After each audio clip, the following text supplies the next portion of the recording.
We're in it. I'm ready. All right. Yeah. Oh, you okay? Yeah, I clicked it. I thought. Oh, I didn't have my script ready. Dude, so we went to the convention. Actually, we got to start with you tell us about what the convention is. Oh, so all right, we went to con, dude. We went to a con. Yeah, we went to the adult man con. the con for the blue collar adult man. No, these are, I would say they're a little bit of, some are above blue collar, right? Yeah. Some of those guys, they own some like $1 million. They could afford the bouncy carpet for their boots. Yeah. We went to the con. It was the Automate show. It's all about automation. You know, you got robots, you got like any kind of automation type machinery you could imagine. Grippers. Anything to push the dregs of society out of working and making money. That's where the robots come in. That's right. We can pick heavy things up. You can get cheap ones, Chinese ones. Why worry about somebody having back problems when you can have a disembodied robotic arm do all of that on a Roomba? That's right. Yeah. You have extended Roombas. Tall Roomba. Roombas that can environmentally scan the location.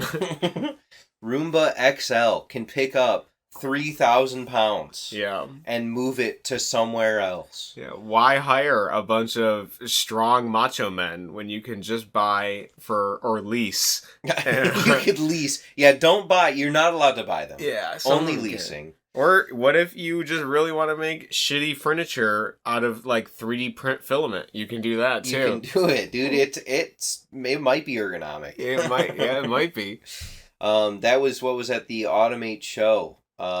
I took Cody here. Yeah, no, hold on. So you fucking messaged me and you're like, hey, do you want to pretend to be an employee for my company and I'll bring you to this show? And I was like, yeah, because you suggested you're like, it could be podcast content. Yeah. And so I cast off all of the dust from being in the hovel, living my hikikomori hermit life temporarily to witness the sun again. This was like, within like a day and a half. Yeah, you had to shed all that dust off. Yeah, it took forever, but luckily we had like an hour to find parking, so I was able to scrub in the car. Yeah, he was washing. Yeah, washing myself up, and then we got into the convention. And man, do you want to give any thoughts about that? It was huge. Well, it was giant. It was massive. There was a lot of stuff. It was like infinite seas of stuff, really. Yeah. But I mean, like. Just real quick on the parking, impossible. Can't find parking. Oh, yeah, it was, yeah. And the place you were trying to go, it was, like, closed, and, yeah, we were just in the car for a while. Yeah. Jokes were levied. It was, Part of it was my own damn fault. I should have just looked on the website and looked at, like, this is where you should park, and I should just...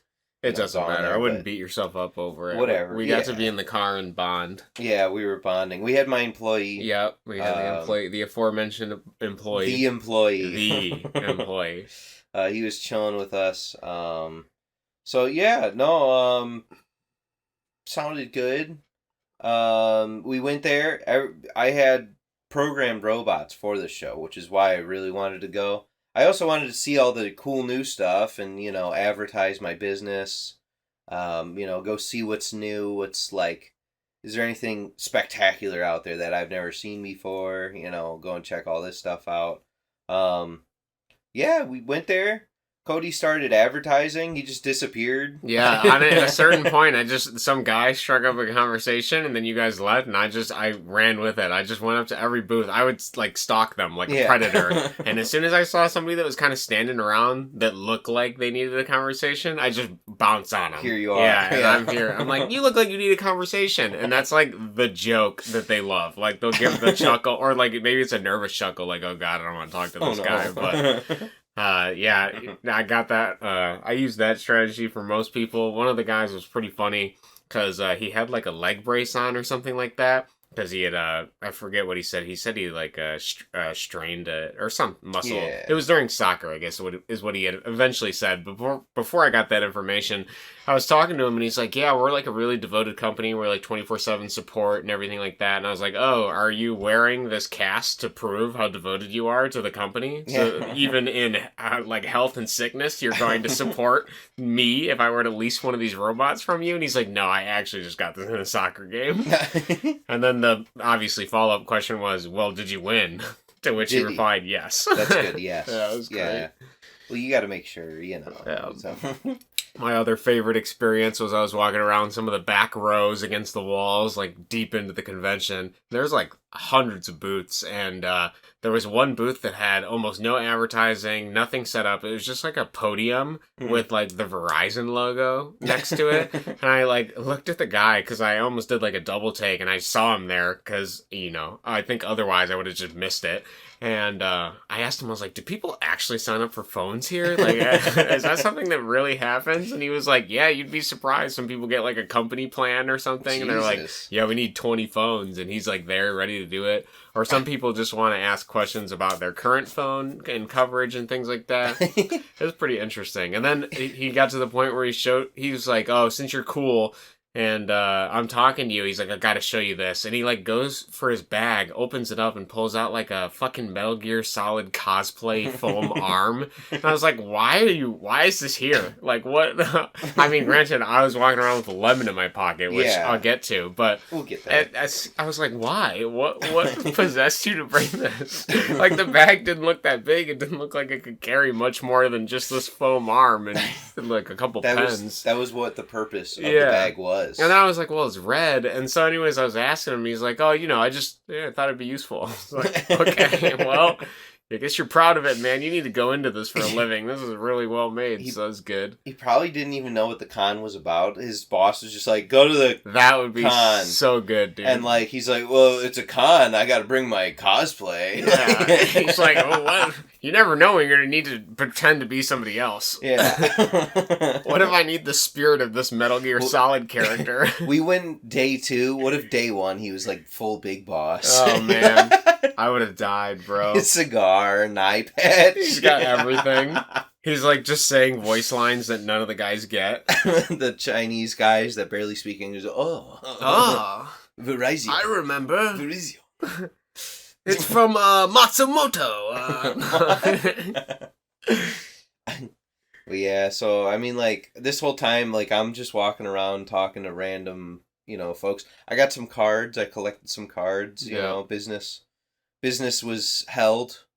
It's good. So you know, while you were out doing your own thing, frolicking, I guess, amongst all the booths of the people that looked bored. Did you see? We did receive an email due to. No, I did not. Let me go to it. Here. Yeah, why don't you pull it up? It's our first email live. Yeah, first email at Roving Slant. Are you ready? It's pretty damn generic. Oh, here we go. Did you go to do you remember a booth called Launchpad? Yeah, I do. Okay. Do you remember Greg Bigelman? Mm-hmm. All right. Well, I here remember he is. Greg. Yeah. Here he is, head of operations. Yeah. It was great meeting you at the Automate trade show last week. I hope you had a safe trip back to your office. I wanted to follow up on our conversation about Launchpad's DigiTools and how they benefits the company. There you go. I'm pretty sure that was the guy I walked up to. They had a interesting advertisement that was just giant and blazoned in the back of their booth that said self-programming robots. Uh-huh. And I walked up and I was like, hi, I'm a consultant for like a small robotics like programming group. And I was like, are you trying to take our jobs? And he started dying or whatever. And then, I was talking to him. And then his service was basically just like, it was like big, like essentially 3D print machines, but not for 3D printing, but just for like small print on demand, or not print on demand, but like creation on demand orders, essentially. Mm-hmm. So if you had like, his example was they had a group that had like GPSs or something that they would make on demand. And then that essentially would be a booth, a closed box that would always, every single time, create the GPS, but you would only do it every time you needed one, basically. Gotcha. So it's pretty simple, interesting stuff. But I also remember, I'm pretty sure this is the guy, he had this ring on his index finger that was like a coffin, and it was really edgy. he's into Death Note. Yeah, actually. it was. It had like a big red cross on it. And it was fucking huge. I kept looking at it, and I was like, "Man, why are you wearing that, dude?" This is what happens to robot programmers after we take over. Yeah. It's like, I just want to always be reminded of my mortality at all times when the robot arm swings near my eyes. But yeah, so I mean, like we walked around, did that. I went to like a German guy. There was a German group called Beckoff. They have some cool stuff. They have really cool, interesting things. They rather than like a PLC normally has its own logic that you use. They used Microsoft based stuff, so they had Visual Studio and all that stuff based programming, which is cool for people outside of like automotive. Because in automotive they use PLCs because they're very consistent. Like Windows is known to be able to crash. Like if you run your computer for like 20 days and you're like constantly like toggling bits or doing something weird, eventually it might crash, right? It's gonna have like a memory leak or something. Yeah, whereas like PLCs are like solid. They'll never crash, they never do any like there's been ones that have ran for 30 years and are still running now. You know what I mean? So because of that consistency that people don't typically use them. But this is my first time seeing one that like looked interesting and they could easily connect to any kind of device. They sell servos, they sell drives. Sounds like you're a walking advertisement for them, dude.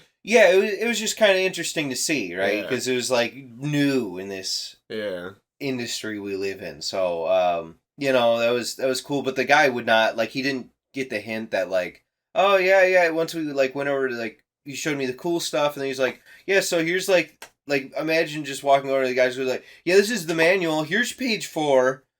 Page 4 says that the drive can't go over 86 volts. Can you believe that? That's our drive. It's really good.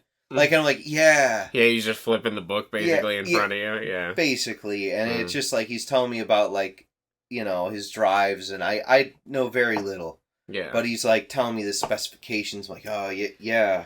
Yeah, it's like man. if you like hold it at the right angle when the right like eclipse happens every like as X amount of years, then the planets will align and the voltage will work so right that your robot part you'll get a mythic rare. Yeah, you'll get it guaranteed.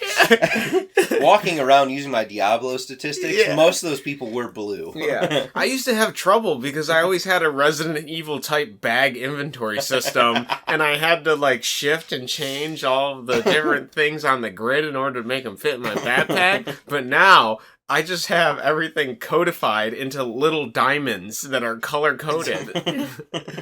Excellent.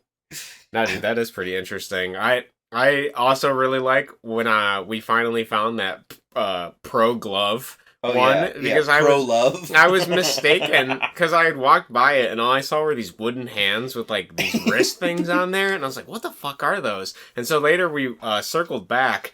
And I remember the name was Prague Love, and I was like, oh man, is this some like weird, degenerate, like progressive love, like hand masturbating robot or something? Like, I can't believe they would have this here. And then we went up to him and they're like, no, it's the Pro Glove. And because he like immediately shoots it at a barcode and he's like, look, it can scan it like 20% faster. And I was like, I did not expect that. I was expecting something wholeheartedly different. And we obviously told them my misunderstanding, and they were laughing about it. They're like, we have not heard that before. Yeah. We're all from Serbia, so it was really funny.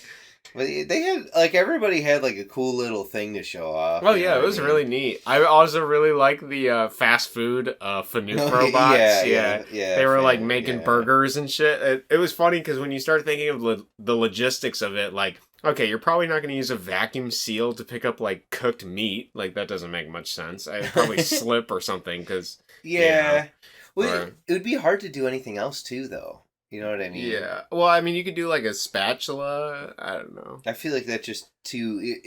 That's like a... Not if it moves at 100 miles an hour. Yeah, just, exactly. Yeah. Slaps it on there. And yells, order up. But that was interesting to see. And then our favorite, which was the so like all day I'm carrying around this lemon in my pocket because my brain at the start of the day was like, dude, you can find a gimmick for it. I need a prop. Yeah, it was essentially like, dude, you need a prop. And I was thinking about it, and I was like, man, I don't want to just do one of those LOL XD random things and pull out the lemon. Yeah. Like, I wanted it to be more like somebody asked, like, what is that thing in your pocket? Like, why do you have such a huge bulge? Because it was literally just the biggest bulge in my pocket. Yeah, it was huge. It was a giant lemon. So, but no one asked me. And then we finally got the opportunity because we wandered over to a booth that had these robots. They were robotic arms on a plate, and they had a camera system so they could recognize objects on the plate. But the main thing they were selling was like a drag and drop programming module, essentially, where like you could easily just move the robot to the positions, record it, and then drag and drop different commands that you wanted it to do. So we called the guy over, and we asked him, we're like, hey man, why don't you show us this? I want to see it. And so he's like, okay. And then he was talking about it a bit. And then we encouraged him to like, let's write a program in real time. Yeah. Let's see how it works. And so he started doing that. And then I think you, Sam, asked him, like, can that pick up anything? And he's like, yeah, I could pick up anything. And you were like, can it pick up a lemon? And the guy's like, yeah, if it could fit in here, it could pick up a lemon. And then I finally had the opportunity to pull the lemon out of my pocket and set it there. And the guy was like, what the fuck? And he kind of laughed. Like, all right. Yeah, all right. And so he had the computer trained to recognize the lemon. And then he moved it so that it would be like, it would pick up the lemon, it would squeeze it with 1 kilogram of weight. And I noticed as he was dragging and dropping commands that one of the commands was vibrate. Yeah. And I was like, can we please make it vibrate? I have to see it vibrate. And he was like, yeah, sure. So once it lifted up in the air, it would vibrate. And then he programmed it to like set it or whatever. Drop it. Yeah, drop it. And then he ran the program and it worked perfectly. Yeah. Just that robot arm sensed it, picked it up, almost crushed the lemon with the 1 kilogram of weight. And then it shook it violently as if it was raging and then put it back down. It was really funny. It was. Well, so like the cool thing about that one was just like, I know this is all like technical, whatever. No, it doesn't matter. I was really impressed because like the object that they have to pick up, because like what you do is you take a picture and then it recognizes anything that is an object that isn't the table, and it goes like, I could pick that up. And so they were using like a steel block, which of course if you just trained it to pick up a steel block, it could always pick up the steel block. Yeah. What I wanted to see is like if you just threw a foreign random object, like if I was setting this up with nothing, what kind of setup do I have to do? Which is why I was like, I wonder if the lemon would work. And so you put the lemon on there and it immediately picked it up, that it was an object, and it was like, I can pick that up. And so sick. Yeah, it didn't even, it picked it up the right way too. It didn't pick it up long ways, which it would probably crush it more. Yeah. We'd obviously have to do more tests with it to know how consistent that is, but I'd imagine it'd be pretty good, because it seemed like it knew that it needed to pick it up long, on the horizontal sides. Yeah, on the not as long end. Right? Yeah. So, but that was a pretty sick little group. I looked at it. They're from California. And they don't have any real presence like out here, so. No, that's a shame, because those things were sick. They were. I would like to like sit down and write programs for those, just to play like a couple hours just to play with them. Well, that's like, part of my goal was like, maybe someone will send me a free robot if I convince them enough. I wish that they wanted to talk more, but after we broke out the lemon, I think they're like, oh, these guys are practical jokers. Yeah. It's okay. What we should do next time we go to the conventions, we'll get you a fake mustache, and then you can have like a Java Industries thing instead. A different hat, and you could... and then you'll just come back to the booth like shortly after, and you're like, hi, I'm interested in this robot. I was wondering if I could get a free robot. Hello, sir. I'd like a free robot, please. Then they also had robots that like made coffee. There was surprisingly a lot of beer there too, free beer. Oh yeah, I had a good beer. That was good. Yeah, all we had to do was watch a presentation we really couldn't hear, which was pretty funny. Yeah, literally any of it, and even like one of the salesman guys was like, "Oh, so you guys have nothing to do with anything that we're selling here?" And she's really quiet, so you can't hear anything. He's like, "Oh yeah." Yeah, yeah. Yeah, I won't say anything. Yeah. I also loved one of the guys in the earlier booths, I think it was Greg, had complained about having to pay $300 for the carpet for his booth. Yeah. And he also complained about like having to pay $600 for an app that would scan everybody's QR code passes to get access to a database so that you could like contact people. And he was showing me the app and everything like that. And then I started going to the other booths and asking him, like, wow, how much did you have to pay for your carpet and stuff like that? And some of them found it funny. Some of them were like, why is he asking about a carpet? And then I think the Fanuc people were like, yeah, this we had to pay extra because it was like padding and everything. Yeah, you had to eat the padding. They did have lush carpet. Oh, it was lush. Yeah. It was worth every penny. I was talking to my dad who went the next day, Mm-hmm. and he was like, well, yeah, of course they pay more for the carpet. Those salesmen, they got to stand around all day and, That's true, yeah.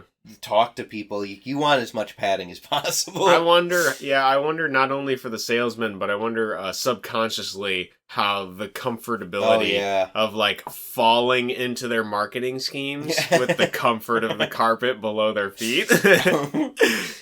Like, wow, I'm being swooned and it's not just the carpet. Yeah, exactly. Well, and then like you saw that oh god, I forget the name of the company, but like we stopped by there for a little bit. They had hors d'oeuvres that were like walked around on platters. Oh yeah, like, hors d'oeuvres, sir. It's like no, thank you. Like they had like shish kebabs. Yeah, which was really funny because when you looked at their robots, at least the one robot we were looking at, it was all enclosed and like bacteria free and sterilized. It's for medical. Yeah, because you can't have it out in the open for FDA stuff. Yeah, so the idea of like just leaving a bunch of food out all day to serve to people while also selling that robot seemed pretty funny to me. And that was the weird one because they had that like I don't get it like why they would put these things in the same cell because it looked kind of gross, but they had like a fake cake. Yeah. And like the robot would like play in a puddle of water. Yeah. That you could tell was water, and then it would like go and pretend cut. Pretend to cut a cake, and it's like I don't think I want any of that cake. I think it's a little gross. Yeah. And then they had robots that would like pick up candy on a conveyor belt, and you could select which one you want. That was pretty cool. It was just like a bunch of little everybody's got their little thing. Little presentations that show off little aspects of their robots. But that was a very fun, interesting day. Yeah. Well, you saw the one that I did. I mean, like they didn't have. We only had like a couple days to do it, but like it was just moving like little glass slides from one place to another to automatically bookkeep them essentially and store them for later and all that. But the same company, they also had a robot that would drive around and hand out free merch and talk and stuff, and they were also selling that apparently, and it was perfect. Yeah, interesting. Had a lot going on. Yeah. That guy, I worked with him before. He always does. He always has a lot going on. He's a little. He had a few beers whenever we saw him. It's pretty fun. He was lit. Yeah, he was feeling it. So, which is good because I'm pretty sure he talked about going to the after party after it. I couldn't even imagine what an after party for a convention like that would look like. Oh yeah, dude, that's when the fursuits come on. Yeah, or like robots with rave lights. Yeah, I think that one, I read the description for it. They have, it was like $45 to attend. But it was like, you have like a bunch of hors d'oeuvres and whatever. They serve dinner and you sit wherever, and I don't know. It looked pretty cool. You had a bunch of free drinks. Mm-hmm. Well, they're not free because you paid $40 to get in, but... Yeah, free after that. Everybody's just... puking on the floor probably at some point. Yeah, they're like, man, this is the one thing we look forward to each year, making the trek all the way up here for the Automate convention. Yeah. And then, we went to lunch. That was the last little thing we did there. Which was a weird restaurant. I've never been to an Applebee's IHOP combination in my entire life. They're probably owned by the same company, honestly. It's gotta be. There's no other way they could do that. Yeah. Well, it was inside of a hotel, so, like, sometimes they'll do weird things like that. You know? It was like non-committal though, because they like cut obviously they had to cut the menus in half essentially because it's 2 restaurants, and so they kind of just took like a few aspects of each one, and it was really strange. Yeah, and then Greg is gluten-free, and so like he ordered like what was the first one? He tried to get fish and chips, which has gluten in it, but whatever. He tried to get fish and chips. They were like, we don't have fish and chips. And what was the second thing they tried? No, he tried to get the gluten-free pancakes, and then they didn't have them. That's right, yeah. No weird people order fucking gluten-free pancakes. Just go eat grass. Then, which makes sense. Then, because that's like the most esoteric thing on your menu you're going to cut out. Like, the amount of people coming through with gluten-free, looking for that, not going to happen. So they cut that, and he's like, I'm going to do fish and chips because it has less gluten. Didn't have that. And then I think he was trying a third thing. That they didn't have that either. And he's like, I'm just going for the salad. Yeah, just give me a salad. Which, that's a good option anyway. Yeah, it was a good option. It was pretty funny, though. Yeah. But, that was it, man. Yeah, I love the awkward defeat as each progressive thing. There was like just a lull of silence. Yep. We're like waiting for him to figure out what his order is. That was really funny to me. Yeah. Oh, wait. Actually, at the show, yeah, I didn't say anything about the random Japanese men. No, talk about them. It was like before you guys even got in. Yeah. Because I already had my badge, so like I just went to go help out like the booth I went set up or whatever, right? So I went over there to go check on them, and then like while I'm walking over there, like some random Japanese guys, he like looked at my badge and it said lead engineer, and he was like, and he like immediately was like, "Oh sir, come over, I will show you," and he like was like, "Put this on," and it was a VR like headset thing that you hold in front of your face, and he's like, "Look," and I look and there's like a miniature CNC machine. He's like, I'm like, it's pretty short. He's like, "Yes, Japanese, very small." Like, yeah. And so I bend over, and he's like, "Here," and he hands me like a drill with a QR code on it, and I'm like putting it in the machine. He's like, "Yeah, see, very useful for training and he was like giving me like his like sales pitch. I'm like, "Oh yeah." He's like, "What do you do?" I'm like, "I program robots."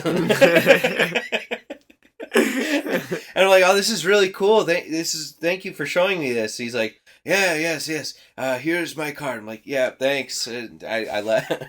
That's pretty funny. I can't think of the utility of that. I guess if you're worried about somebody breaking a robot, but it's not like you couldn't just train them on the robot themselves. There wasn't even robots in it. Yeah, there's no robots involved. It was literally how to load a CNC machine. Wow. And so like they had interactive bolts where you stick your interactive gun in there to like take a bolt out. Yeah, you might as well just teach them on the machine. Exactly. Like, what am I doing with this? And the only value of that would be like if you didn't have access to a CNC machine and you wanted to train them at home. You're like, here's a giant kit of like all of these video games you got to play through. Yeah. I expect you to beat all the time trials for all these blue collar workers worldwide.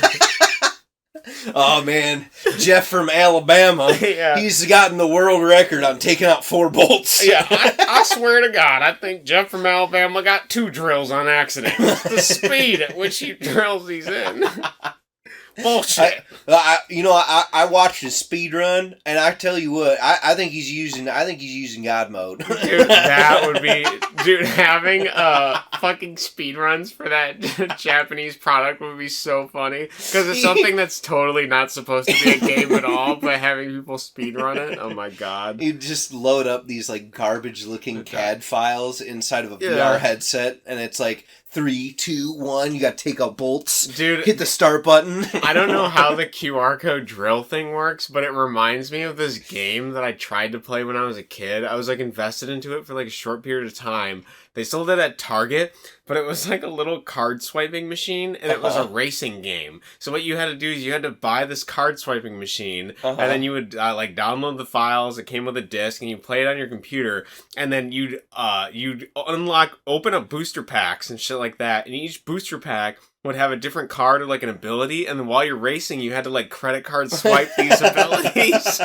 while you're like versing people online. But like the reader never fucking worked. It was so bad. You just have like nitrous. Yeah, Like, you'd keep swiping. It would never fuck. Oh man. It was so funny. I think I still got that somewhere, but that toy was so stupid. That same technology, I had something. It was a BattleBot, and so like it was the same thing.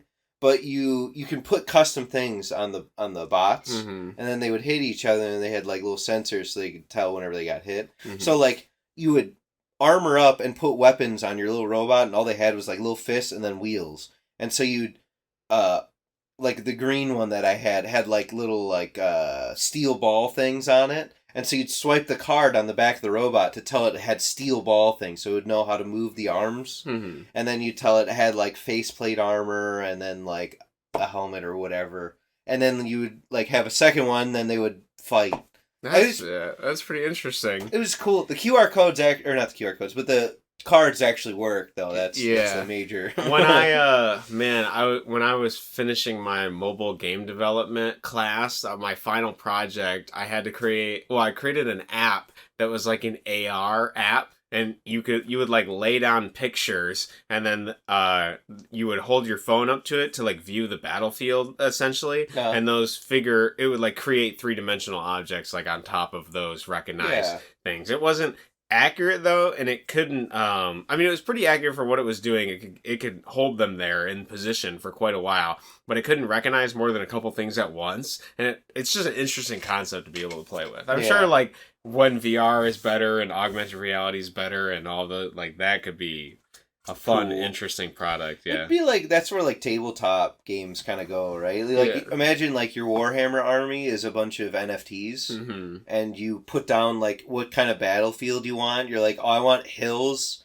and you're wearing your like weird glasses that are AR, and you're like, all right, let's fight, and then I've seen people do a 3-dimensional. I think it might be in that game, whatever that chat room thing is. With VR. Chat VR? I think it's just VR chat, yeah. VR chat, yeah. But people have done like Yu-Gi-Oh! Duels where you have like the dual disc and you lay your monsters and they 3-dimensionally like manifest in the realm. Yeah, like that's fucking sick, cool. Dude. Yeah. That is awesome. Jesus. Dude, I have to say, I've been degenerating recently, because, I recently was like, man, I kind of want to play some other games. I'm kind of curious. And something that I was curious about was, like, idle games, like the gacha game concept thing. So, like, I was a more long-time committed fan of Puzzle and Dragons. Yeah. Because that game actually had interesting content. Fun, yeah. Like, the puzzle aspect of it was very entertaining. Yeah. So I decided to start, like, when I was scrolling on Instagram, I decided to start answering all of the advertisements that were big-breasted women that were gacha games. Because I was like, how bad are these? Like, do these actually make money? Like, I need to know. And so I started just installing them. And one of them was, like, really brazenly terrible. Like, the art was pretty bad, but they had just the largest knockers I've ever seen in my life. And I was like, this is kind of weird, right? Because it's almost like collecting like pictures of things, but I don't know. The thing that fascinated me about it was how much there is to click on and how many possible things in a fucking screen you can fill up notification-wise. Yeah. Like hundreds of little sub-menus that all lead to like little game. It kind of reminded me of being overwhelmed in a casino. Yeah. With like all the different flashing lights all over the place. And every time you do something, it makes like more notifications appear. So you're like constantly lost in sub-menus and menus. And then as you level up, like it doesn't want to drop everything initially because it's like there's no way people would just be turned away. Yeah. So like they level gate it, and then every couple levels they like unlock a new feature, and it's not interesting. Yeah. It sucks. The minigames blow, but it's like another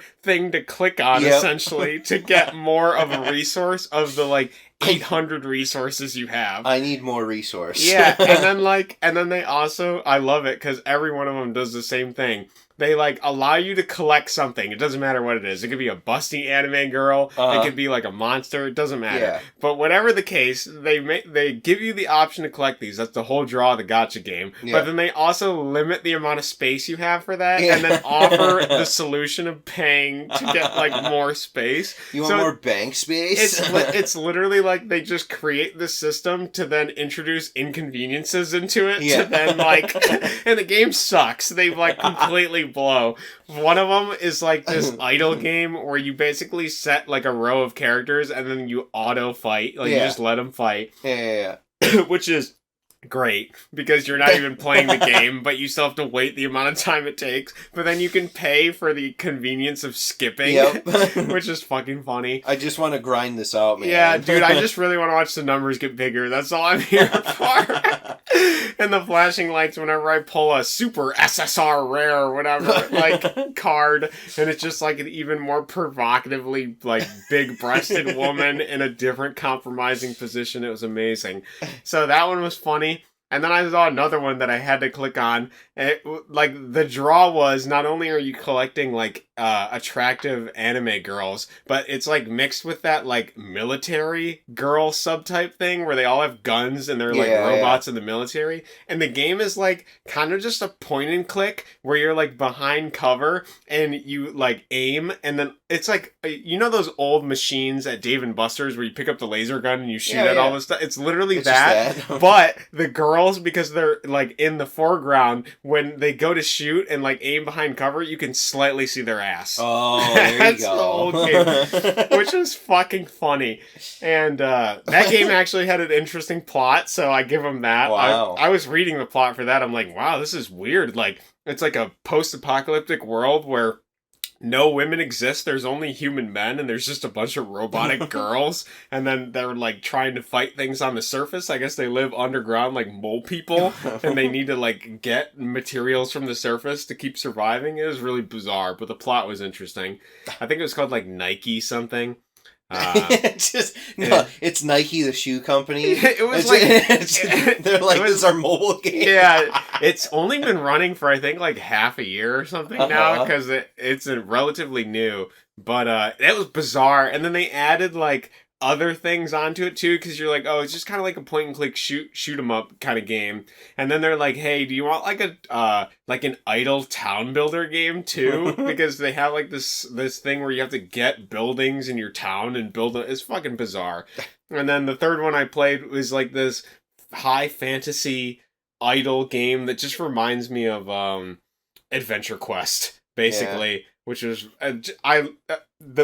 basically all of these things I clicked on made me keenly interested in trying to make the most complicated mobile game ever.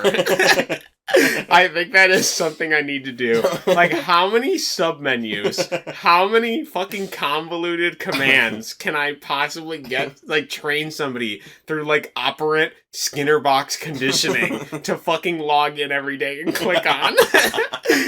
Like, can I subject them to, like, random, like the game could be just barely a game and then everything else is like a convoluted menu? Like, I don't know, it sounds fascinating. You should just make a game that all you do is collect rewards, and so there's like there's dailies, there's weeklies, there's monthlies, but then it goes the other way as well. So you have like hourlies, minutelies, and secondlies.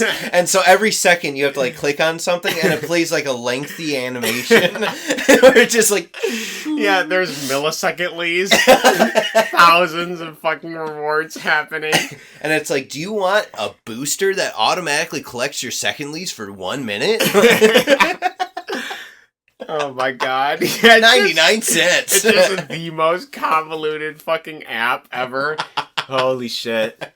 So I think I need to design that as another side project. Oh, you need more purple material for your hourly boost. I love this idea. It is so good. I have a giant document I'm writing of just like the most convoluted thing. Because I'm playing these games and I'm like, holy shit. Like every edge around the like border of the game, because usually there's a piece of art, either it's displaying your sexy character in the center or whatever, but all around is just fucking menu after menu. Some of those things it's hard to tell if you can even click on because they're so small. I imagine you're like supposed to play with like a bigger phone or something, but it's wild. It was funny to me. So fucking funny. Damn. So yeah, dude, I just had to mention that because I take my incubation period breaks of degeneration. Yeah, whether it's a succubus app or it's something else. Yeah, and this is this week's one. I mean, like, so like I've played. I know exactly what you're talking about. I've played like a garbage mobile app. I've been on jobs where like I'm so bored. I like go on the app store. I'm like, that one. Yeah, like I need temporary dopamine and stimulation. I need to see, and then the fucking light show. Yeah. Every time you open something, and it's like, there's like 9 pages of like random tabs of things, and you're like, I don't even know what the game is. Yeah, I haven't figured out the game. I think I just click on menus. Yeah, there's only one out of the 3 games. There's only one I like. I think it's called like 7 something. I don't know. I couldn't tell you the title because it only appears for a second, and then I'm in this fucking Skinner box of clicking notifications for an hour. Jesus. And then I wake up and I'm like, wow, I progressed, I guess. The numbers got bigger. Jesus. But yeah. Yeah, it was pretty interesting. Yeah. So I mean, like, complete sidetrack. Actually, continuing. Because last week was the Automate. Yeah.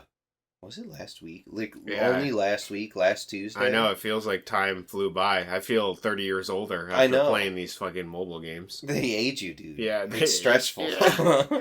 I went to my cousin's wedding over the Okay. weekend. That was pretty sick. She got married. I haven't seen her. She's been living in Montana. Was it an exciting wedding? Did you enjoy it? Yeah, it was just a small backyard wedding. It was nice seeing her, you know. Did your wife attend as well? Actually, no. So she got tickets to see a Broadway show. It's called Six, Nine, Six, Six, Six. I think it's Six, and it's she's gonna listen to this and be like, it was Six, and then I'm gonna be like, well, damn. But like the tickets for it were really expensive, and she bought it before the wedding was announced for the day. So that kind of sucks, right? But like, I mean, like, you know, it was just a backyard gathering with some cousins and stuff. It was fun to go with, and she had a good time. She bought me some more pepper plants because mine died. Oh, there you go. That's funny. There was a frost, so she went and got more pepper plants for me too. So, you know, it's good. But yeah, no, it's nice seeing all the cousins. There's a lot of drinking. The guy that she married, he you can tell like they have an accent from like being from like North Dakota or whatever, like over in Timbuktu there. And like you're like, oh wow, they're playing like drinking games, and their drinking games is like, can you hit this nail into a log? Are you serious? Yeah. Oh. And so like they're standing around, there's a bunch of nails and one big log. And so like what they do is they like just take a really small hammer and can you accurately hit the nail? Oh, I see. And so if you miss, you have to take a drink. And then I think if someone gets it all the way in, that person doesn't drink and everybody else drinks. I think that's how they played it. Honestly, you know, that's a good game. I've seen a lot of drinking games that are just excuses to drink more than a game with like a win and lose condition. Yeah. So. This one seemed to be more of like, it was very skillful, and obviously you're getting more drunk as time goes on. I think there's a variation of it too, where you toss the hammer in the air. It has to flip once, and you have to catch it and slam it down to see if you can hit the nail then. Wow, that's hardcore. Yeah. That's so like a house rule, dude. It is, yeah. So, I mean, like, these guys, like, obviously, this is something that, where we're at, we don't, maybe someone plays it, but not anybody I know, right? Yeah, no, everything up here I've seen is, like, beer pong or something like that. Exactly. Which I'm sure they have down there, too. Yeah, those guys, like, they're all about, like, just, oh, yeah, man, housework, building a house. Now we're drinking. I've been training for this. Yeah, every day in, day out. But yeah, so that was like my over the weekend. I went for a bike ride, discovered a new biking app. Yeah, tell me about it. So like first of all, I went for a bike ride, mountain biking. Did 20 miles. That's pretty great. I will show you, let me just real quick. I have a screenshot of it. Do you know about the cardio zones at all? Yeah, I've heard about the cardio zones. So, I mean, like, those are the cardio zones that I was in. Most of it was, like, what, the upper 80 or whatever percent? Yeah, it's like zone 5, zone 4. Yeah, so, like, I was gassed. I was, like, breathing real heavy. It felt good, you know, to be out there. It was, like, the first hot weekend. There's a bunch of people walking around, too, which was annoying. I thought the lower zones are more intense than the higher zones. No, high zones, high heart rate. Oh. So low zones, less. Zone 2 is like the perfect weight loss zone because it gives you just enough cardio to where you're not gonna burn through muscle. You're just going to focus on fat. Oh, that makes a lot of sense. Okay, I got you now. So maybe that's what you're thinking of, but like the higher zones obviously increase your. I could be just completely wrong, but it doesn't matter. Yeah. I think you want to average out of 6 zones. I think you want to average 3 if you're doing something intense. Yeah. But I was mostly in zone 4, which, you know, whatever. There's a bunch of people, so, like, I would, like, go down a hill on my bike, and then there'd be a bunch of people in the way, and I would, like, look at them, but they would be, like, looking at a tree, looking wherever. It's like, all right, sick, cool. Yeah, that's where you gotta get one of those annoying bells that you just keep flicking. Yeah, and then I had, like, a lady on the trail that, like, okay, I'm like, I'm pretty far away, and I see her. I make eye contact with her, and I'm assuming her girlfriend. Okay, I don't know why. I'm just assuming that it was a girlfriend, okay? They were lesbians together, okay? I look, and, like, she looks directly into my eyes. I look directly into her eyes. She walks to get out of the way, right? And, like, as I pass by, she snarkily comments, "You should have said on your left, sweetie." And then, like, I keep riding. It's like, we locked eyes. You walked out of the way to avoid me. What did I need to say? Yeah, you already had the confirmation. Yeah, what are we doing? And then, like, her girlfriend was just staring up into space, by the way. That's what it was about. Potentially. But she didn't seem to be very focused on it. She was more focused on me passing by, I guess. I like the idea of somebody saying something like that, and then you, like, stopping on your bike and getting off and walking over to her. Because, like, the second you do that, she just, like, run. No, the thing is like, I don't really care. It just was, like, such a weird thing that we literally, like... Are we both humans? Like, did you not understand that the bike was heading in your direction, you got out of the way, so you understood everything. I didn't need to say anything. Yeah, there was no point. It would have just been redundant. Exactly. Because then she would have said, like... she would have been like, I knew it the first time. Yeah, right? Like, I already knew you were coming. I saw you. What, do you think I'm stupid? Yeah. You think I'm fucking blind? She was like a Karen. Yeah. You know what I mean? Like, I could tell, like, I didn't even want to talk. I didn't say anything back. I just kept riding. So. Yeah. But anyways, the bike app I found. Yeah, the bike app. I forgot we were talking about that. Yeah, so let me I'm stuck on the lesbians. Yeah, the lesbians. Was there any particular feature that made you scream in your head lesbian? She kind of, like, grabbed her hand a little bit when she walked around her, and, like, they both had, like, matching haircuts. And that haircut was... a little lesbian-ish. Yeah, there you go. Okay. I don't mean to stereotype. No, I'm sure. But, like, you know, you can tell sometimes. Yeah, people stereotype themselves. Yeah, I'm sorry. It doesn't matter. It's not... No, you don't got What if nothing. they weren't? What if they were just really good friends? They could be. Maybe they had the same haircut. It's just, whatever. They just hang out, they chill. Yeah. That's fine. Whatever. I'm not... Yeah. I don't care that they're lesbian. No, it's just... Look, man. Yeah. She just clearly hates men, and she's taking it out on you. Yeah, bike exactly. rider. That's what I figured out. What a bitch. I clearly was displaying my masculinity, and she did not like that. Yeah, and even if you had, she would have been like the complete opposite, but in the same direction. But, so, bike app. Yeah, bike app. The app is called Strava. Okay. Okay, and so you can look this up. You can find local bike trails. They have biking, running, swimming. There's probably a few other things. There's, like, e-bikes. You can go on there and stalking trails. Yeah, whatever you want. So, like, there's trails that people man-make using the GPS, right? So I was looking on there at, like, all the mountain bike trails. I'm like, oh, cool, that's a cool one. People have time trials. And so, like, that's have, like... fascinating to me. Yeah, some dude, he rode this trail in, like, 2 minutes and 43 seconds or whatever. I'm like, oh, man, maybe I could do better than that on this little trail, sure. So I was looking, and, like, closest to me was one trail called the Dodge the Human Loop. And it was a 2 minute or a minute 54 second trial of, like the most, this park's always full of people. Yeah, it's like a congested walking path. Yeah, it's just, like, full of people, and, like, some dude somehow got a minute 54. I'm like, maybe if I went on an off day when no one's there, I think I could beat it. I love the idea of you getting, like, obsessed with it, and then it's, like, 1 a.m, and you're like, I think this is the best time to beat this guy's time trial. You have, like, lights on your bike and shit. Just like doing loops, like, oh yeah, I could improve there. Yeah. Like, and then, like, he sees, like, that you beat his score, and then he sees the time. It's like 4 a.m. Yeah. And so he starts getting up at like 4 to try to confront you about it to see if you're real. I get a minute 52, yeah. And he's like, damn it. Yeah, it's like a Yu-Gi-Oh trainer battle. I see him on his bike, yeah, and I'm on mine. We're like literally racing next to each other. Yeah, you're like throwing fucking shit into his bike wheels to try to grab a stick and put in the spokes. You're like, you're not getting this time, buddy. No record for you, chump. Yeah, not as long as I'm here.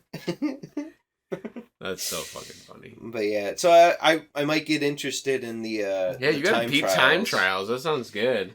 The thing is that I've seen people who are into their thing, and like I don't know like these people spend like $6,000 on like a bike that's all carbon fiber and like super lightweight. And... Yeah, you get one of those electric bikes. See, just gun it. That's the thing. Is like I'm worried that some people already did that. Yeah, but there is a separate like thing for e-bikes. So it's like, if people really wanted to do like an e-bike thing, there it is. Why take the regular cycling one? I love the idea of somebody being like, you know, so pity. I've seen so many videos of like people trying to steal world records for video games. Yeah, I love the idea of it just being a local scale. Yeah, and they're like, man, I just want to dominate anybody that has this obscure app, like. And then you, like, try to get people into the app so there's, like, more people to look at your world records or something. Like, there's got to be less than 100 people that have the app in the area or something like that. I think that, so, like, the app, it looks like it connects to any kind of fitness bands. Oh, okay. And so, like, I think that what you can do, I think if the app people were smart, people who are on e-bikes obviously won't have any kind of heart rate, right? But same with people who are just, like, biking 20 miles every day anyway. So it's kind of hard. But I think you could use that and go, like, look, you didn't even... Your heart rate didn't go up one tick. Yeah, this is a fake. Like, you just lined up a bunch of people on this time trial and threw your phone to each subsequent person, like an assembly line. Like, we can tell based on the gyro inside the phone. Yeah. That it was tousled as it flung through the air. Jesus. But, I mean, like, there was some of the loops that... Or, not loops, but there was, like, one that I saw that was, like, I don't know. This guy is insane. He was obviously on a road bike, because he went, like, 36 miles... from, like, where I live to our hometown. Wow. Yeah. And I was like, I don't know. Yikes. Yeah, dude, there's, like, a bike trail that goes to one of my buddies' houses, and it goes all the way to our hometown, and I swear that drive's gotta be, like, 2 hours or something like that. Oh, yeah. That would be pretty fun to ride that. I've gone pretty far on that trail, so... But I've never gone far enough to get here. You know what I mean? So... Hey, man, that's how you defeat people trying to sell you shit. Like, you know, they're like, oh, man, you know what you need? You need this electric vehicle, this really convenient thing. Yeah. And you're like, you know what? No, I'm just going to do everything on my bike. And they're like, oh, my God. I got 2 wheels, brother. Yeah, this man is building his own self-reliant life. We can't fucking have that. Yeah, I've been focusing on, not really, maybe not focusing, but I've been looking at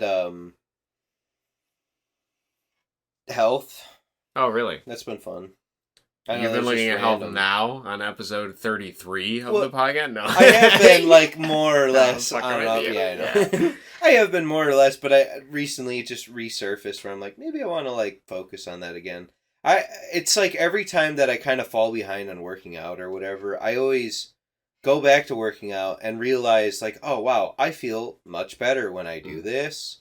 And it's like, oh, that's where all those, like, weird bad feelings come from, is, like, the fact that I haven't exercised in a week or whatever. You know, it's always, like, why is that always something that I'm like, oh, damn, whoa, why wasn't I doing that? I don't know. No, I think that's interesting. I've also read... and am reading all the time, like, things about how to form, like, long-lasting habits. And so, like, I know, like you do, the value of exercise, but I can't say at this moment in time I'm very consistent with it. Yeah. So, because I've been doing, like, the fasting and other various things to test out, and, man, I don't think I have any energy when I'm fasting. I have a lot of focus, which is what I want, the concentration, but, yeah, to create, like, a long-lasting habit, I think that's something you're going to have to battle with. Yeah. No, it's hard. The thing that threw me off is whenever we were in the work casts, like, that whole, like, those couple months, man, it killed me because I stopped working out completely, but I was at the plant for, like, 60, up to 16 hours a day. It just, I wonder if you can track our like, energy levels between the casts where we would finish off, like, pumping at the gym and then come and do a cast. I bet, those are probably high energy. They are, yeah. Maybe we got to do that again. I know. That's our high energy. I want to get back to, like, bringing you out with me, but the problem is, like, I go after work, and work is... Yeah. It's just, You're fucking tired, I mean, you're... Well, even then, it's, like, the complete opposite direction of where you're at. Yeah, that's true. I'll have to make some money and fix my car first, and then we'll go from there. Yeah. So I think that's I definitely want the like freedom to get out, but this is just my broken car period. So you feel the like not having a car. Honestly, in some aspects, it's kind of like annoying because I can't just like go out to the store and get food and things like that. Like unless I walk a while, you have to rely on everyone else. Yeah. Which I think at times people have to go through moments of like depending on others, which is interesting to recognize because in a sense it makes you feel like not alone because you would think like not having a car would make you feel alone in a sense because you wouldn't be able to hang out with people, but by depending on them, you essentially you get to understand those aspects of like, oh, these are relationships I can rely on. These are people that like support me and everything. Yeah. So it gives you like a real tangible benefit of recognizing that. So I think I'm grateful for that aspect of not having a car. The only other aspects that I dislike is just, the availability for movement and like trying to go out and do stuff essentially. Yeah. But, I think in a way, this isn't in relation. I've been thinking a lot about this concept of like living in accordance with the seasons, like the laws of nature. Mm-hmm. And I find that very fascinating, the idea of like harmony with that sense. And obviously since it's like spring and summer, I think the idea of like growth and expanding and like sunlight and being outside, those are all things if you want to be in harmony with you have to do. Yeah. And then winter is like the time for to be inside, to be away from the cold, things like that. Yeah, I mean, like I can tell you right now at work, every year around this time, right? Once like people can start going out and doing stuff at their house, or if they got a boat and they're like, oh, I want to start going out on a boat or whatever, right? It's always right now. Like people don't want to go to work anymore, but they're everybody has that natural feeling of like it's nice out. I need to take advantage of it. I need to go and do XYZ, right? So I mean, like it makes sense. I think that's like a very natural thing, especially when you live in a place that has 4 seasons, right? Yeah. If you lived in some place that was always summer, I think that would be a lot less. Yeah, I think you would. Your harmony would be different. Oh yeah. And like I've noticed that people in like places like Florida that are hot are very lazy about things like yard work and things like that, but it's always going to be there, man. Yeah, and I guess it's always going to be there, and you're not really going to have a period of like respite from it where you're trapped inside essentially because of how cold it is. Yeah. So I mean, like right now, like if I wanted to go outside, dude, I can mow the lawn. I got my garden. Actually, whenever I get home, I got to go water the garden. There you go. That'll get me outside at least a little bit. Yeah. It's like, but I think a lot of people actively want to be out. So it is fascinating. Yeah. But I'm enjoying it. Yeah. It's a time for starting a bunch of projects. That's what I think. So I'm just going to start doing whatever. Shotgun. Yeah, shotgun them. Every time I have an idea, I just got to seize it. There you go. And see what happens. Begin. See, like, so I do that whenever I'm in between work. And what'll end up happening is I will work hard on that thing for the day and lose all motivation after that.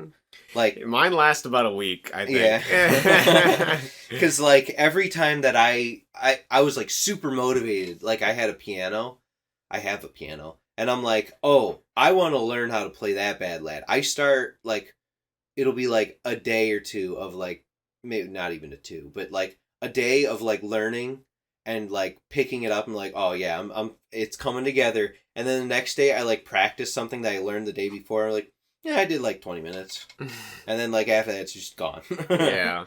That is very interesting. I do notice a lull, like a growth and then a decay period of dopamine in myself. And I see that a lot in others too. That's probably guaranteed to be it, right? I think there's got to be some form of like self-discipline. I mean, with the fasting, I can definitely maintain it because then I'm like, I have the concentration, and if I don't want to be bored and just hungry all the time, I have to do something. So it's kind of like I'm fighting to get something done, which is what I like. I like that. Like, oh, I'm literally dying. I need to do something. Like, it's pretty fascinating to me. Yeah. But yeah, I don't know. I guess we'll figure it out. We'll take our steps. Yeah. You'll have an app. You'll beat your time trials. That's right. I think that'll be a project of mine. I want to beat the People Dodger loop. Yeah, I by the expect end you of to have summer. it done. Yeah. Yeah. So I'm hoping I gotta like time myself a few times Yeah. and like really just kind of like get a feel for it because maybe it like if the guy did it on an e-bike, like you could probably tell, but like I'm in the mountain bike category, and so those have fatter tires, they're not as fast. Mm-hmm. We'll see if I can hit maybe if I even hit 2 minutes and 10 seconds. Yeah. Do they have like a skateboard and rollerblade? I think I could check, It but doesn't matter. I was just curious how many categories they had. yeah, Like a tricycle. there was a lot. I didn't see a tricycle. They probably have those sit down bikes that use your hands. Oh yeah, that too. You ever see those? Yeah, those are bizarre.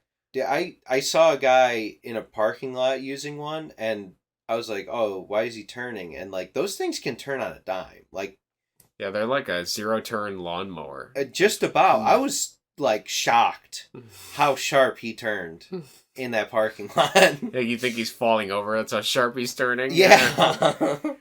That's great. But yeah, it's always like an old guy too. Probably can't use his legs as well or whatever. Yeah, I mean, gotta keep the arms doing something. Yeah. It's either up and down or forward and back, right? Or left and right. Or left and right. Depending on different strokes for different folks. So that's what it is. Oh, I started trainer again. Trainer, what is that? I got a trainer. Oh, you got a trainer, your personal trainer. Is it the same one? No, different guy. But so this was last year. I was doing it right, and I never canceled. And so throughout February, whenever I wasn't going to the gym at all of those built up, and so I have like a ton of personal trainer Credits. coupons. Yeah. And they all expire next month. And so I'm like, well, just start burning them. So I'm trying to go like twice a week. Yeah, I was going to say, you can do it twice a week. How many do you have? Do you know? I had enough for 2 months. 2 months. So yeah, there you go. Yeah. 1 hard month of grinding, buddy. Dude, if I stop work, I will just do that. That's it. That's all I would want to do. But dude, I did a workout with the guy. It's a different trainer, and like he nuked me, dude. My arms. I couldn't straighten out my arms because this muscle was so sore. Oh man, did he have you stretch at least first? No. Oh man. No, just just straight into the fire and flames. Yeah, but I mean, like he had me do like lat pull down, and he would superset everything, which means you go right into a second workout. So like no break in between. You do a lat pull down. You do 15. Then you'd go and you do, I don't even know what this is called, but you pick up 2... dumbbells? Not dumbbell. What's the other one? Sure, dumbbells. They work. So you pick up 2 dumbbells and you'd make an... Kettlebell? No. It was dumbbells. I'm being dumb. Doesn't matter. Yeah. But so you'd pick up 2 dumbbells, you make an L with your arm, so you'd hold it straight like this, and then you do a curl after that. And so you go down... L, down, curl, and that was 1, and did 15 of those each. I don't know. Eventually my muscles got numb, so like the first set was the hardest one, and then the other ones were like easier. Yeah, that sounds crazy. Yeah, and that's probably why my arm was nuked, but it'll be pretty cool. I'm gonna see him tomorrow. Yeah, you're like going to make food and your fucking arm can't pick up the knife because you're just straight. I had my metal water bottle with me, and I grab it and it was empty. I went to go fill it up with water. I filled it up with water and I pull it off of the water thing and it like dropped. Your arm just dropped. My arm was like, oh, that was too heavy. Yeah. I'm giving up. I'm done. I had a locker in the locker room and I had to reach up like, no. Yeah, you're like stretching your arms. You're like, oh God. Trying to pick up my backpack off the hook there. It's like, oh God. Yeah, dude, that sounds like some good suffering though. It was good. Yeah, it like I said, it always feels good to be back, you know. But yeah. Anything else been happening with you, dude? Man, dude, other than the idle games, which I think I picked up like 2 or 3 days ago, judging by my 3rd day login bonus for each that would make sense. Yeah. I don't know. I finished the card game prototype. I got to play it once so far, which was pretty fun. I definitely saw some errors in there that I had to fix. I'm quite happy with it. I also went through the effort of like maxing out my creative energy to design a a main fundamental ability for each of the 12 colors of my game, which is awesome. They turned out cool. great. I really like them. I'll show it to you after the cast. Mm-hmm. And they each have their own like identity based off of that color and that ability. And each one's kind of different enough that I think they're enjoyable in their own way. Gotcha. So, like Magic, the people that design Magic separate like the players into 3 groups, like the Johnnies, the Spikes, and I can't remember what the third one is. I don't know. I think I'm a Spike or something like that. Kyles. Yeah, I don't remember what it is. But each one is like a player archetype. One's like an aggro player, one's like a combo player, one's like a control player or something like that. Yeah. And then those are like generally the 3 categories of people that play like different types of decks for Magic the Gathering. Mm-hmm. But I think, I'm not sure I would get more outside of those general categories with my 12 colors, but I definitely think the colors offer the opportunity for somebody to potentially be of like a mix or like a different category. So. Yeah. But I'm quite happy I got that done. I think I got that done like last Wednesday or something like that. And then, yeah, I think I've just been thinking a lot. I feel like I need to do more introspection. I haven't written in a while. Yeah. Kind of slacking on that. My brain's telling me it. I keep seeing weird symbols in real life that are getting to me in different ways. I saw today when we went to Salvation Army, it was like a Hummel figure. And it was like 2 dogs. One of them was like white and one was black. And they were like looking into a pond of like 3 ducks. And I'm sitting there, I'm like, okay, well, I'm constantly like playing with this idea of like white and black in my everyday life. But like something I've also been thinking about a lot is like a triangle, like the idea of like body, mind, like spirit or whatever. And so like the idea of like those 2 things looking into like a pond of like 3 ducks, like maybe like something I've been thinking about a lot. I've also been thinking about, Nietzsche, however you say his name, but like he has this concept of called the Übermensch, which is basically like, so his philosophy, in essence, something that I took away from it anyways, is that, like he wrote the book. I don't know if he actually wrote a book called God is Dead or if that was the title they decided to have for it, but essentially he like saw the track of how nihilism was going to destroy like spirituality and faith for modern people. Like, I don't know if he wrote this a long time ago, so I don't know if they even had words like postmodernism or anything like that back then. But essentially, he recognized that the way the ideology was moving towards more like empiricism and like science and like whatever, rationalism, whatever you want to call it, that eventually people would be like faithless and that they would start to think everything's meaningless, because that's essentially what nihilism is. It's believing everything is meaningless and has no purpose. And so he created this concept of like the Übermensch, which is essentially that people find their own meaning in their life, that they create. He gave them like a framework of like this will to power to understand like you need to come up with your own meaning for life. And that is where you can derive meaning from, because the like strict like moral guidance from like different religions isn't going to fit in this world that you're going to live in. And so I've been thinking about that a lot because I've been trying to like reconcile with like the darker aspects of myself and then the lighter aspects of myself, which is where I'm constantly playing with this aspect of like light and dark. And I do feel like some days I feel like I have a lot of energy, but I'm also like very angry. And I feel like there is an aspect of me that like wants to destroy just as much as there is an aspect of me that wants to create. Like even the idea of making this card game is like an act of like destroying something that I once loved, but it has been like polluted with greed, essentially, like Magic the Gathering. And not that, you know, my game's going to be fucking like crazy enough to completely destroy an entire like established thing. Yeah. Like I'm not trying to be like a narcissist or something. I'm just saying that like the act of me doing that is something that does in a sense like push the tide towards destruction. Whereas I'm in that destruction, I'm like creating something. And it's like, in a sense, the thing I'm making is, in this way, it's very clearly to me, I'm motivated by both the hate I have for that game and where it is now, and the people that run it and how they like distastefully do so many things to it and just like shit on like something I loved in my childhood. And I'm also using my like love of games to like bring all of those aspects of like the fun I had when I played with friends to like the interest in like building the decks, like, and it's really fascinating because I get to sit down and I get to go like, oh shit, like I can't just be toxically positive about this. I can't just look at it and go like everything I'm doing is good, because it's not. Like there are darker aspects of me that are motivating me just as much as there are the lighter aspects of me. Mm-hmm. And so I'm like trying to find that mandorla, that like almond in the middle of the Venn diagram, to like figure out how to both channel the anger, the pain, the hate, to like create art as well as all the like love and like the service to others and everything.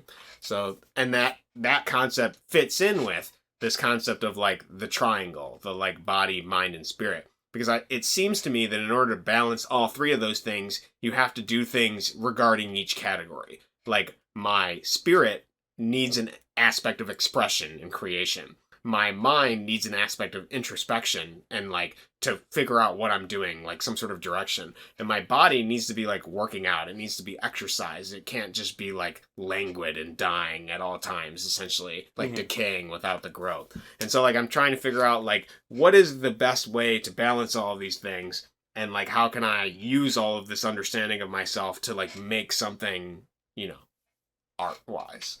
I guess that's on my mind. That's basically what I've been thinking about. Very interesting. Yeah, I don't got much other to say. It's just, yeah, I got you. Yeah, it's, I don't know. We'll see how it goes. I really do like the prototype I came up with. It's fun to play. It's gimmicky enough. I've been doing a lot of research on other card games. That's something because like if you're going to learn how to do something right, you got to learn how people did it wrong. Yeah.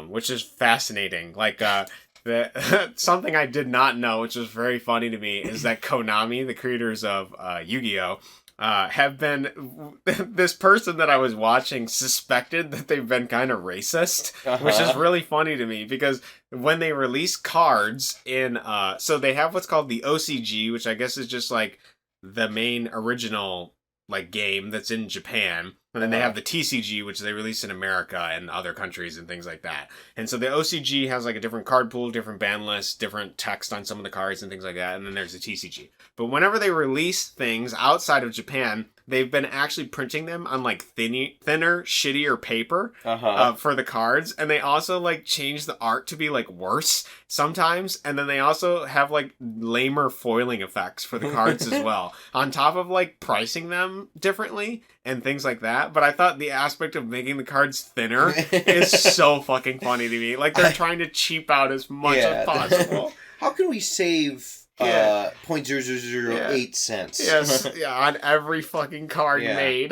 That is really funny to me. Jesus. But like that was an interesting aspect that I did not know about, as well as like the differences between ban lists. But also something interesting, I was watching the history of like Force of Will, that card game, and he started out with a similar premise where he wanted a game that was like more like affordable, or in essence would like compete with Magic, which is funny because Force of Will is like one of those, is a very famous card from Magic the Gathering. And that card has a mechanical effect where you pays nothing essentially and you can counter something. So the idea of making like a game with that name, is with that metaphor, is kind of interesting to me. Like the zero cost potential, the like lower cost for the game to entry, as well as like the concept of like countering something is funny to me. But it talked about like some of the failures that they had with their sets, how they didn't, like their game has a similar concept to my game where they had rulers that you would play out at the start on the field every single game. And so something they ran into, which was troublesome for them, is when they would release a new set, they wouldn't release new rulers. So it kind of limited the deck building capacity of the game. So that's definitely something I'm keeping in mind going forward. If I do release more sets, definitely got to make sure there's enough rulers, or whatever you want to call them. But yeah, just learning about that. There's also, this is like the golden age for TCGs, because there's a shit ton of Kickstarter projects that are either like succeeding, failing, or scams. It's fascinating. NFT card game? Yeah, I think where my thing will be different is I kind of like want to go into it with the mentality of like, it doesn't matter if it succeeds to me, because I think that's what all these games are lacking. They need a minimum amount of money to succeed. Me, I don't need jack shit. I can do everything with the $20 in my bank account. These fuckers, I have nothing to lose. So I think that mentality will be interesting going forward. But yeah, those are some things I've been thinking about. Symbolism, gotta do some more reading. Gotta do some more mental mapping. That was a concept I found interesting. I don't know if I talked about it on the cast, but in one of the books I read, it was like a left brain, right brain thing. They talked about this like webbing concept where basically you start with a word in the center of a paper. I've heard people call it like cloud mapping or things like that. But like it helps your brain remember a concept and to like understand all the things that relate to it, because you start with a word in the center of a page and then you draw branches outward from it that are like different concepts, and then you draw more branches splitting off from those branches. Because like your brain doesn't really think in a linear rational order of like an outline from part A to B with every subsequent thing back like over and over. It like thinks more in like pictures of like a spiral network, like a web moving outward. And I still find that when I did my example, I think the example one I did was pornography for the test. And I still remember a lot of aspects of it, and I have not looked at it since, which is very fascinating to me. And then you can also increase your memory of those concepts by using colors when you draw or like write these particular things. So that's something I definitely want to do for like spitballing ideas or thinking about stuff. I think I remember doing that like in high school. Yeah, I don't remember doing it in school at all. I remember writing outlines. And it was funny because I was just reading, I saw a book at Salvo that was like Isaac Asimov's like 1988 like science fiction magazine. And I was thinking about Isaac Asimov.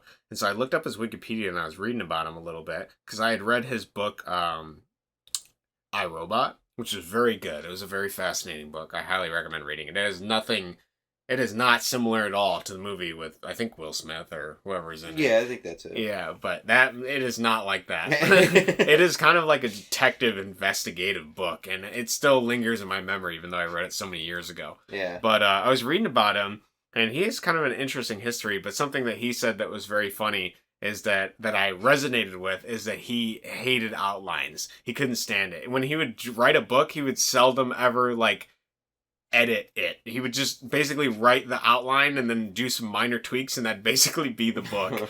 I think in his words, it's on the Wikipedia page, but like in his words, like writing an outline is like trying to play piano in a straitjacket or something like that. It was really colorful and interesting, which is funny because another thing that stood out to me is he was what was called a claustrophile. He really liked small spaces. Oh, okay. He loved the idea of being in a small confined space, which that is a word I have not heard before. Claustrophile. Yeah, it's just fascinating to me. It's very bizarre. Damn. I hadn't heard that before. Yeah. I've heard like agoraphobe and like claustrophobe or claustrophobic. What's the one where they're afraid of wide open spaces? I think that's agoraphobic. That's agoraphobic? Or okay. I think so. I think that is. I don't know. You'll have to look it up if you care. Yeah. Or send us an email at rovingslant@gmail.com. Yeah, I mean, like, if you want to be email number 2. Yeah, we have a second slot opening. Yeah. And you could win the ability to hear your message read out on our podcast. Wouldn't that be cool if you made Roving Slant history? Imagine affecting 2 people somewhere completely elsewhere than you through the digital web. Through the web. Remind you, we are not AI robots like a majority of the internet that you interact with. We are not advertisements slightly levied against you, pretending to be like a normal person advertising something to you to sell. We are just 2 guys. I don't know how you found this podcast, but a majority of you are coming here because you wanted to see fucking goat ASMR, you weirdos. That's pretty much it. So you can fucking send us your goddamn emails, okay? Because we need some content. We can't afford to go to these automate conventions once every year to get content for you. Okay, we need something to talk about. We gotta find more conventions. we should just go to conventions. I love the idea of having a booth and then people come up and be like, what is the booth for? We're like, we're trying to get podcast content. Can you tell us a story? And we'll just take the story and regale it on the podcast. Make like cards. Yeah. Hand out. Shit. Or like, yeah, I like the idea of also trolling people with like QR code business cards that go to weird websites or something. Just goes to lemonparty.com. Yeah. Or like it's just a QR code that when you hold it up to your phone, it like it just fills in the address line for your email. And like you're sending an email to Roving Slant at Gmail. There's nothing else. Just to get emails. Holy shit. Email us, please. Please, we're desperate. No, honestly, we're not really that desperate for emails. No, I have a good time. It's like a running joke, but at this point, we could just ask ChatGPT to write us an email. Pretend to be somebody that listens to our podcast and send us an email. During the last podcast, these are the topics we talked about in detail. I would like you to send a message regarding one of those specific topics. Pick whatever one you want and pretend to be a living person from somewhere listening to our podcast. I'm going to have to do that. What? I think that's what we do. Yeah. We have mail time. Maybe we use a few different chatbots and see which one gives us the best email questions. Yeah, that's true. Same prompt on everything. You just do like... Yeah. I'm going to make one of them act like those scam emails I get all the time, like how to increase the length of your member by 6 inches using this African ritual. Your wife will be surprised. Or 5 things weed does that they don't tell you about. Dr. Maury's secrets. Like... Dr. Weed Stone. Yeah, Dr. Stoner Bros, like ancient techniques. Egyptian secrets for growing the length of your penis. That's like all the emails I get. Yeah? Yeah. I get stupid garbage. I get stuff about incontinence, lengthening my member, and other things.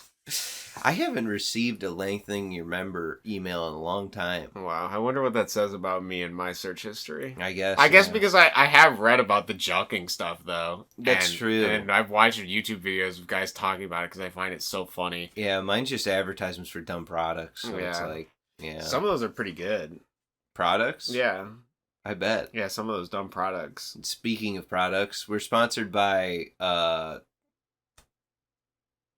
Juvenile Diabetes Institution. Yeah, thank you for sending that money for those people that are going to die anyways. Because of the price of insulin getting too high, you might as well send it to people that don't have diabetes that are living. That's right. Like us at Roving Slant. Yep. At gmail.com. Yeah.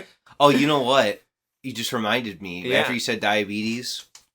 I did my DNA test, and the results have come back. Oh, why don't we talk about that? Let's look at some stats, shall we? Let's see stats. I would like to show you one very important stat to me, and you know what? I have a screenshot of it. That's how important it is. I have to see it. Yeah. Okay, I will allow you to read it as soon as I find it. All right, here you go. All right. Hey, Samuel. You have more Neanderthal DNA than 87% of other customers. You're talking to a caveman! They were prehistoric humans who were interbred with modern humans before disappearing around 40,000 years ago. Wow, that's pretty entertaining.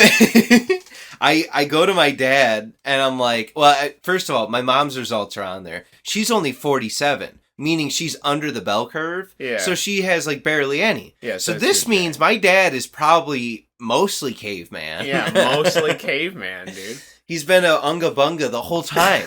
This is where it came from.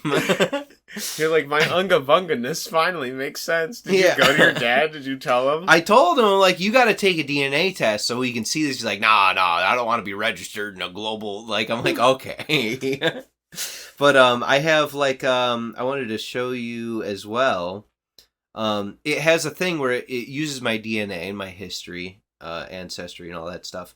To tell me whether or not I would have certain things. So you can scroll left and right, and maybe you'll find any interesting ones. All right, so you have a 71% chance to have little or no back hair. I have a lot of back hair. Wow, they completely wrong. Failed. But that might have been the Neanderthal in me. Yeah, that's You know true. what I mean? It overrode the normal DNA. 82% chance you do not have a bald spot. That's pretty good. Yeah, I don't have one, so we're good. Yeah, that's good. Most of those are true. Yeah, 62% chance that you do not have dimples. I don't think you have dimples in your cheeks. Yeah, I don't know. cleft chin. You have a 77% chance to not have a... These are weird. I know, isn't weird it? things. Dandruff, you have about a half chance, I guess, to 50, have dandruff. 50. Yeah. Earlobe, detached earlobes. I didn't even know that was a thing.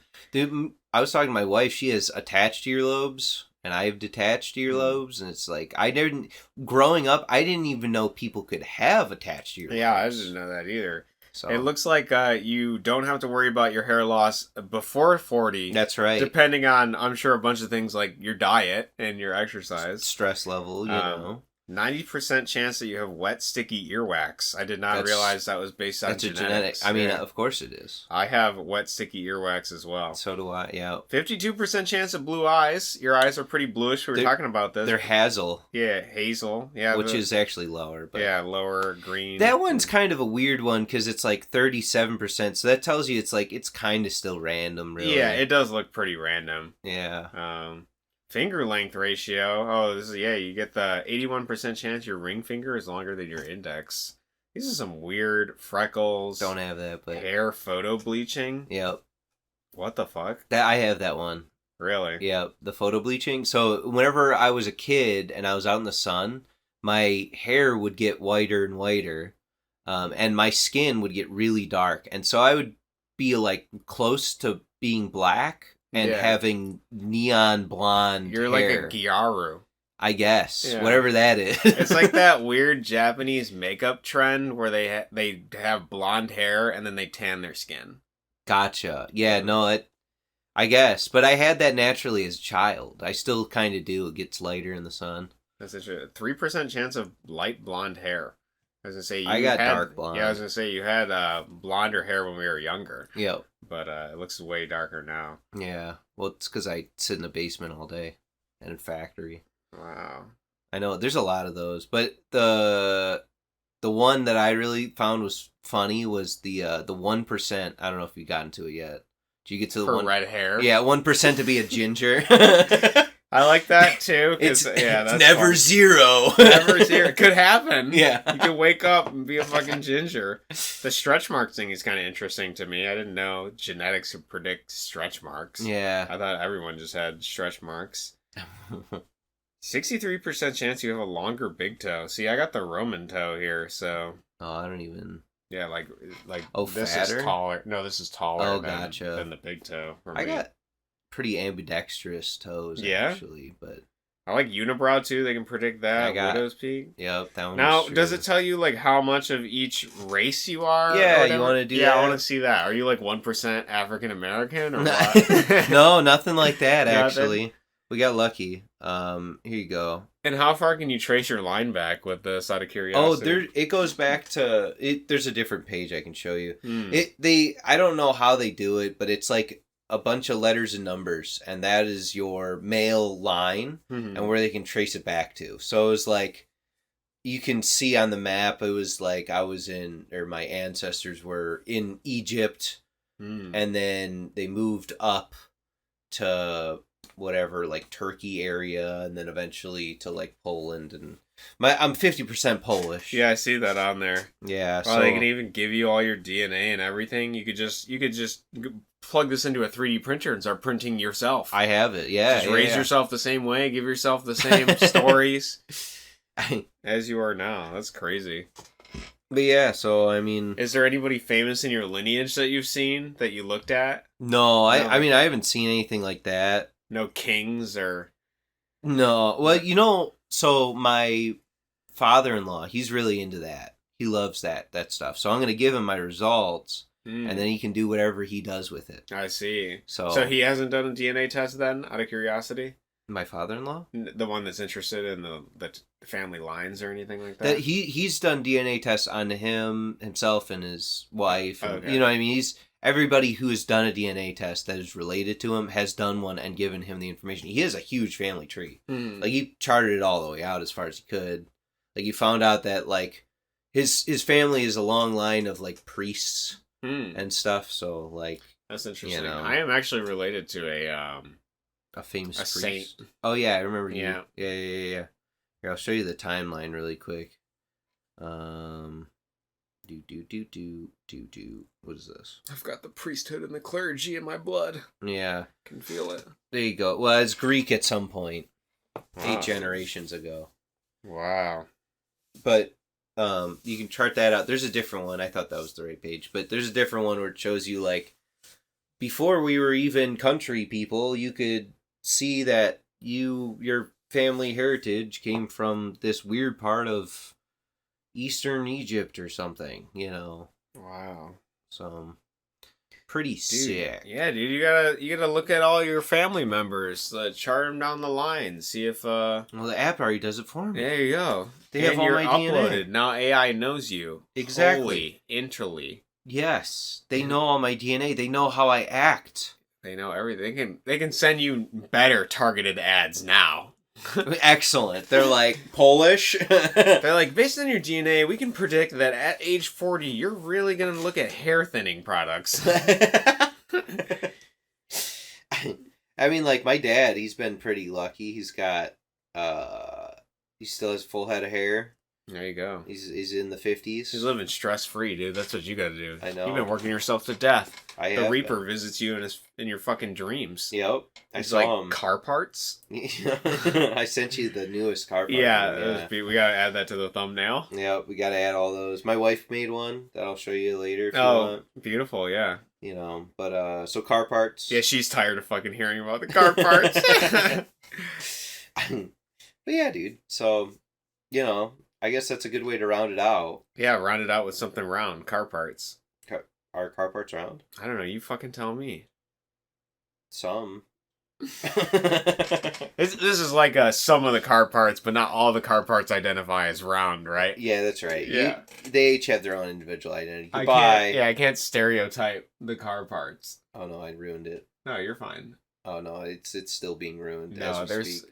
Give me another send-off word. Give me a word that people don't say very often. A send-off word. No, salutations is hello. Bingo!